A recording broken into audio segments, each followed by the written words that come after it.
क्या हमने कभी सोचा है? यह कलयुग है जो हम समझाते हैं कि हमारी सतयुग में हमारी उम्र लंबी है, शरीर ताकत था और मन भी अच्छा था, एकाग्र था। तब हजारों साल तक तपस्या करके प्रभु मिलते थे। लेकिन आज आज हमारी उम्र छोटी है, शरीर बीमारियों का घर बन गया है और मन मन तो एक पल भी टिक ही नहीं पाता है। इतना भी क्यों ना समझा ले, छोटी छोटी बातों में परेशान होता रहता है। कोई डिप्रेशन में जा रहा है, कोई चिंता घेर के रख रखी है और पुराने तरीके से आज कैसे काम करेंगे। तो एक किसान अगर मई जून में तपती गर्मी में गेहूं बोने की कोशिश करेगा तो वह फसल उगेगी? नहीं उगेगी, कभी भी नहीं उग सकती, क्योंकि वह समय का मौसम गेहूं का नहीं है। कितनी भी खाद क्यों ना डाल दें, पानी क्यों ना देते, मेहनत क्यों ना कर ले, बेकार ही जाएगी। ठीक वैसे ही हम कलयुग में जीव सतयुग में के तरीके से अपना रहे हैं। हम जंगलों में शांति ढूंढ रहे हैं, तीर्थों पर जा रहे हैं, शरीर राख मल रहे हैं और बाहर की दुनिया में हम मालिक को खोज रहे हैं। गुरु अमरदास जी महाराज आज की इस वाणी में हमें समझाते हैं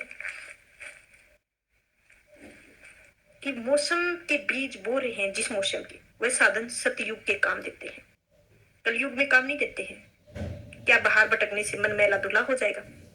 क्या चिंताओं की आग बुझी नहीं है?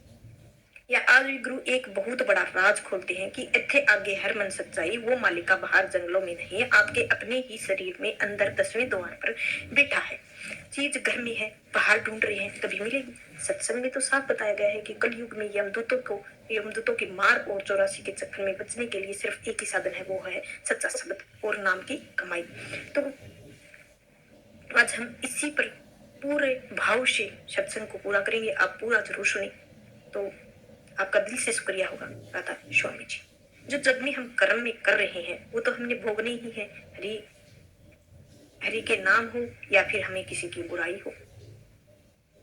घर में उपदेश के बारे में बड़ी अच्छी बातें खोलकर समझा रहे हैं कि फरमाते हैं कि 4 युग एक दूसरे के बाद चक्कर लगाते लगाते सतयुग, त्रेता युग, द्वापर युग सॉरी कलयुग, हर एक युग अपने अपने अलग अलग तरीके से हालात हैं। जो साधन हमें सतयुग में काम देते थे वो साधन हमें कलयुग में भी काम नहीं दे सकते।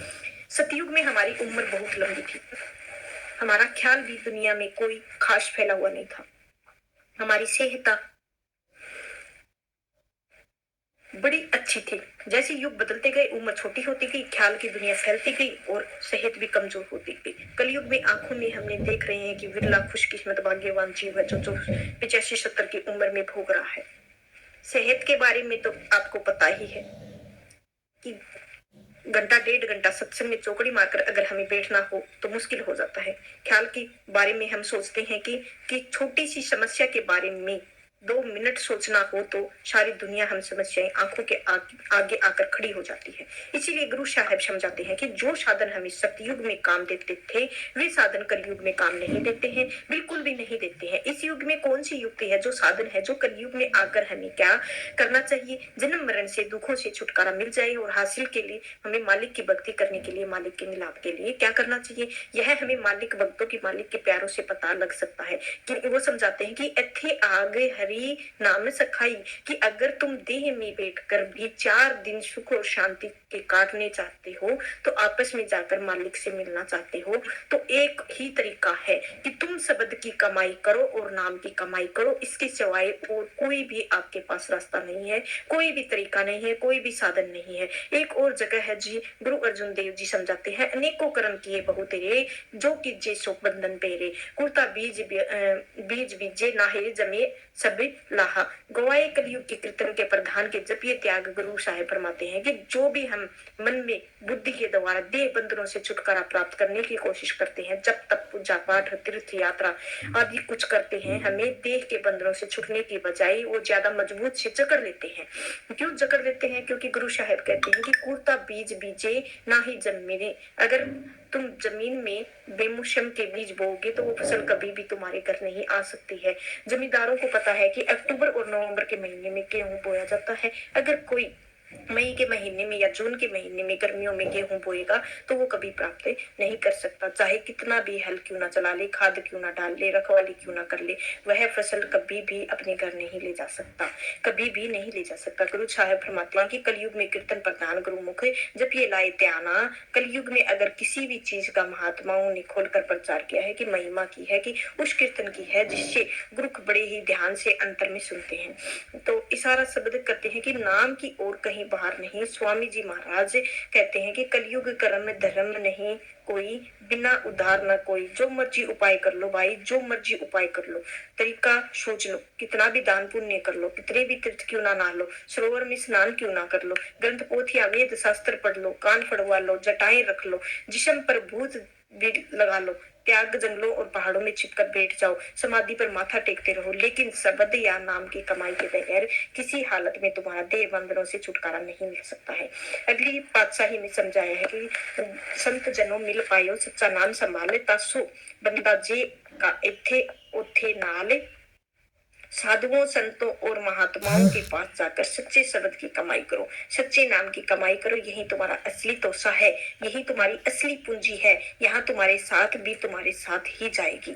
इसीलिए कोई चोर भी नहीं चुरा सकता है, आग भी नहीं जला सकती है, इससे कोई भी छीन नहीं सकता है। तो बड़े महाराज जी प्यार से समझाया करते थे कि गुरु का संभाले चल, यही है दाम, यही दाम गठबंध वंदना। जो चीज दुनिया में से तुम पल्ले बांध कर ले जा सकते हो वह केवल केवल शब्द की कमाई है, नाम की कमाई है। गुरु नानक देव जी की वाणी, बिना नावे के संग ना साथी मुक्त तवाणिया। और गुरु साहिब कहते हैं कि अच्छी तरह से इस चीज में मन में गांठ बिठा लो कि नाम की कमाई के सिवाय कोई चीज तुम्हारा साथ नहीं देगी। जब भी तुम मुक्ति हासिल करोगे केवल शब्द की कमाई करके, नाम की कमाई करके।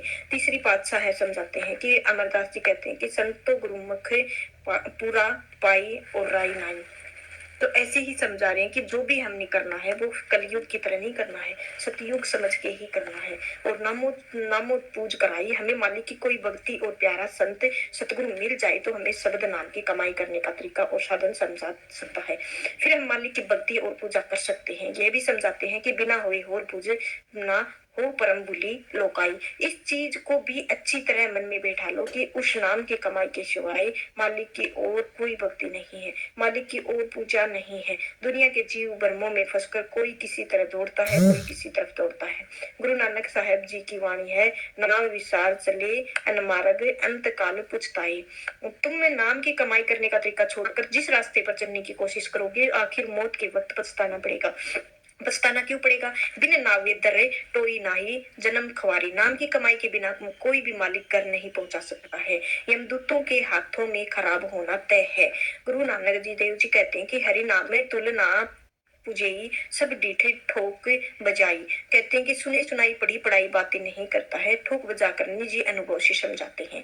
कोई भी चीज, कोई भी नाम भक्ति का मुकाबला नहीं कर सकती है। आप कहते हैं कि सच और सबको ऊपर सच आचार, और जो भी जब तक पूजा पाठ दान पुण्य हट कर्म का फल वगैरह नाम की कमाई के नीचे नीचे रह जाता है। तो ऊंचा पर्वत फल है और शब्द की कमाई का है। इसके अलावा इसमें देह में छुटकारा नहीं हो सकता है। और गुरु नानक देव जी समझाते हैं कि ना विसारे छुटे शब्द कमाई बाई। उस नाम को तू कभी सपने में भी नहीं बोलने की कोशिश मत करना, क्योंकि जब तू देह के बंधनों से छूटेगा केवल शब्द की कमाई ही, केवल नाम की कमाई ही। यही उपदेश स्वामी जी महाराज ने दिया है कि गुरु कहे खोल कर भाई, लग गए अनाहद जाई, बिने शब्द उपाव ना दूजा, काया का छुट्टे ना काजा। आप सावधान करते हैं कि अच्छी तरह से इस बात को मन में बिठा लो कि शब्द की नाम की कमाई सिवाय में तुम्हारा देह के बंधनों में कभी छुटकारा नहीं हो सकता है। फरमाते हैं कि सूरत शब्द की कमाई करना, सब जतन दूर अब डरना। सिर्फ सूरत शब्द का अभ्यास करना है और उपाय करना है कि तरीके की सोचना है और जरूरत है। यही कबीर साहब कहते हैं कि जब नाम हृदय में तरा पाया पाप का नाश, मानो चिंगी आग की पूरी पुरानी घास है, कितनी भी बड़ी क्यों ना हो घास, ढेर लगा दें क्यों ना इकट्ठा कर ले, आग की एक ही चिंगारी पूरे घास को जलाकर राख कर सकती है। इसी ही तरह हमारे साकत पुरुषों के कितने भी बुरे पाप कर्म क्यों ना हो, शब्द के नाम की कमाई से वह कर्मों का सिलसिला खत्म हो जाता है। इसी कारण यहाँ गुरु साहिब कहते हैं कि कलयुग में आकर किसी महात्मा होका दिया है कि वह शब्द होका दिया है। तो आप कहते हैं कि कल्लू आप आयो ए रे एक नाम वो अनहद नाही। कलयुग में आकर तो महात्मा ने भी बड़ा खोलकर शब्द और नाम प्रसार किया है, लेकिन जिस शब्द का नाम गुरु की महिमा करता है वह हमारी लफ्ज नहीं, हमारी ताकत है, जिसने दुनिया का रचना की है और इसी के आधार पर खंड ब्रह्मांड सब कुछ चल रहे हैं। नाम में ही तो सब कुछ है। बिना सतगुरु के नाम ना जपे और सत्संग फरमाते हैं कि इसी वाणी में, इसी नाम में सारी दुनिया रचना की है। और आप सोचे कि जिस चीज ने दुनिया की रचना की है वह लिखने में किस तरह आएगी और पढ़ने में किस तरह आएगी, किस तरह हम सोचते हैं और इतिहास में लिखा जाएगा। बुनियादी समय पर तय कर सकता है कि कितने लफ्जों में अपने अपने प्यार के आकर मालिक के नाम रखे हुए हैं। अल्लाह, वाहिगुरु, राधा स्वामी, परमेश्वर वगैरह लिखने में आ जाते हैं, भाई बोलने में आ जाते हैं। इनका इतिहास भी लिख सकते हैं। सियादत जब की जा सकती है जब निश्चय किया जा सके, लेकिन उस नाम की दुनिया में रचना की है वह लिखने और पढ़ने से किस तरह आ सकता है, उसका तो नियाद ही कैसे तय की जा सकती है। हमारे शरीर के अंदर, हमारी देह में, वजूद में अंदर गुरु अमरदास जी कहते हैं कि गुरु पालन को हार जाए और नाम लहे बहुत बेकार दुख पाए। जो लोग शरीर देह के बाहर के उस नाम रूपी वस्तु को ढूंढते हैं वो बेगारियों की तरह अपनी अपनी कीमत की तरफ बर्बाद कर रहे हैं। बेगारी कौन होते हैं? जो सारा दिन मेहनत करते हैं और खून पसीने में एक कर देते हैं। गरीबों के बसाने के बदले कुछ भी नहीं पड़ता है। अगर कोई चीज है तो वह घर के अंदर है और घर के अंदर खोज और वस्तु को हासिल कर सकेगा। सड़कों और बाजारों में ढूंढने की कोई जरूरत नहीं है, कैसे भी खोज के हासिल करो, घर के अंदर है। इसीलिए महात्मा कहते हैं कि शब्द नाम की कमाई कहीं बाहर नहीं, हमारे शरीर के अंदर है। उसी की पालना करें, उसी में रहें। तो आज का सत्संग इधर ही समाप्त होता है।